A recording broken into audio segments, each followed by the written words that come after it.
Jason Candle and the Toledo Rockets. They went 9-5 last year. They won the MAC. What a weird year, because obviously, if you're a Toledo fan, you are excited that you actually won the conference last year, that you won the bowl game, even though you did not perform up to expectations in it. Uh, let's pull it up on the screen. Let's take a look at the numbers. Post game win expectancy last year 9.69, 3.31, and yet they went 7-5 in the regular season. This team consistently plays to the level of the competition, I guess. They play below expectations all the time. This team went 7-5, and they were ever so close to beating Notre Dame. Right? This is. I look at this team, and I just sometimes I cannot figure them out. Let's talk about the losses. Let's talk about this first. Number 7 in the country in returning production. Adjusted returning production. I'm going to be able to speak here pretty soon. I can promise you. Over 77% adjusted returning production. That's number 1 in the conference. Number 7 on offense. Number 27 on defense. They're bringing back almost 83% of their production on offense. So that is good, I think, especially considering they weren't great on offense last year. The defense has been awesome under Vince Karras. Again, post-game win expectancy, they should have been closer to 10 wins last year. Right? Their projected record this year, based on win probability, et cetera, is 8.33 and 3.67. And yet their win total is set at 9.5. But if you look at the schedule, I mean, they're tied for the 4th easiest schedule in the country this year. They're number 129 average strength of schedule. They play at Illinois. That one's going to be tough, right? Because I don't feel like they've got a ton on the offensive line or on the defensive line. They don't have a bunch in the trenches. As far as the players that they lost, they lose tight end Jamal Turner, left tackle Kelvin Aitman, linebacker Deontay Johnson, and defensive tackle Desjuan Johnson. Those are the 4 big ones that I think they're going to miss.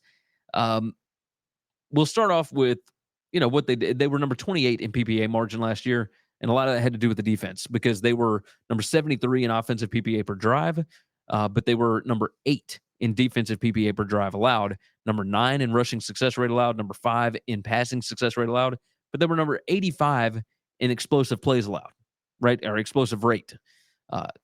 They were somewhat explosive on offense, especially with Daquan Finn at quarterback. Number 48 there, but they were number 75 in rushing success rate, number 85 in passing success rate. Not great. Not great. They were number 115 in turnover margin. That was the biggest thing. We'll talk about that here in a minute. Starting off on offense, the offensive line returns 87% of their snaps. Like, that should help the running game quite a bit. It's going to give Finn a little more protection, I think. He's back from injury along with the backup Gleason. This offense just has to improve. They've got the pieces. They've got the most talent in the entire conference. I mean, just insane. On defense, secondary was one of the best in the G5. The front 7 has got some holes to fill, though. Mostly at linebacker. They're losing 3 of their top 5 linebackers and their top defensive tackle. They're losing 4 of their top 5 tackles for loss and sack getters, right? They lost 50% plus of their quarterback pressures. But again, I trust their defensive coordinator. Like, I'm surprised that nobody has hired him away yet. He is fantastic at scheming. This defense does have a ton of talent. I think they're still going to be really, really good again this year. The key players, of course, the quarterback, Finn. The cornerback, Quinyon Mitchell. He had 5 interceptions last year. The linebacker, Dallas Gant. The running back, Jacquez Stewart.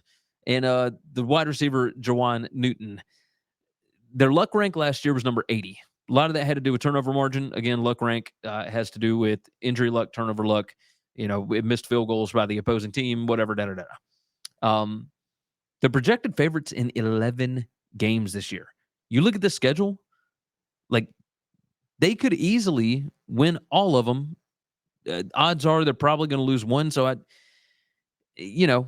let's talk about this. Let's talk about they've got 4 toss-ups that I can see, right?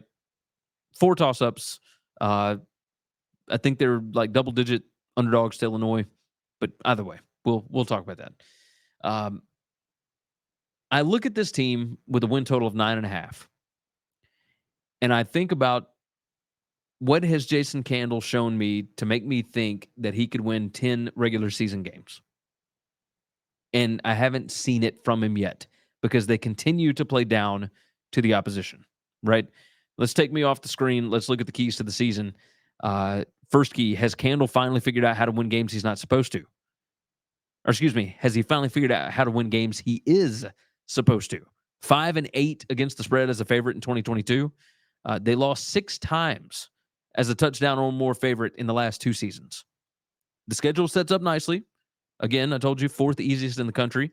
Even if they lose to Illinois, you got 3 winnable non-conference games. And then the road schedule isn't too bad. At Bowling Green, at Central Michigan, at Miami, Ohio, at Ball State. That's not crazy.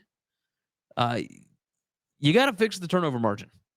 They were -2 or worse in all 5 of their losses last year. I mean, -2 or worse. Just bananas. I've got them going 9-3, so that's the under. There's a reason that the under is juiced at -140. I think they win 9 games in the regular season. I don't think they get to that 10th one, but it's not outside of the realm of possibilities. They're +170 to win the conference. Yeah, the fact that they got a plus is a little crazy, but we understand how the MAC works. I like this team. You know, I've got them 9-3. I've got them under at -140 over at BetUS. The ceiling on this team, 11-1. I think the floor is probably what it was last year, 7-5. Right? You just got so much more talent, so many built-in advantages at Toledo. It's got to be driving them insane. The fact that he's been up for offensive coordinator positions the last 2 seasons at bigger P5 jobs, the guy's done nothing to get fired per se. He's won the conference a couple of times, etc. It's just the expectations here are so much higher because of what they put into this program. I'm going to be curious to see if they pull out like a 6-6 or something like that. Is it time? Is it time? Does he move on somewhere else? Does he think he can't get it done here for some reason? I'm just so interested. But I've got him going 9-3. I think that's going to be a pretty good year for the Toledo Rockets. Thanks for listening to Winning Cures Everything. Make sure and follow me on Twitter at GaryWCE. If you want to toss in a question, you can email me, Gary@winningcureseverything.com. Make sure and hit that subscribe button, and we'll see you next time.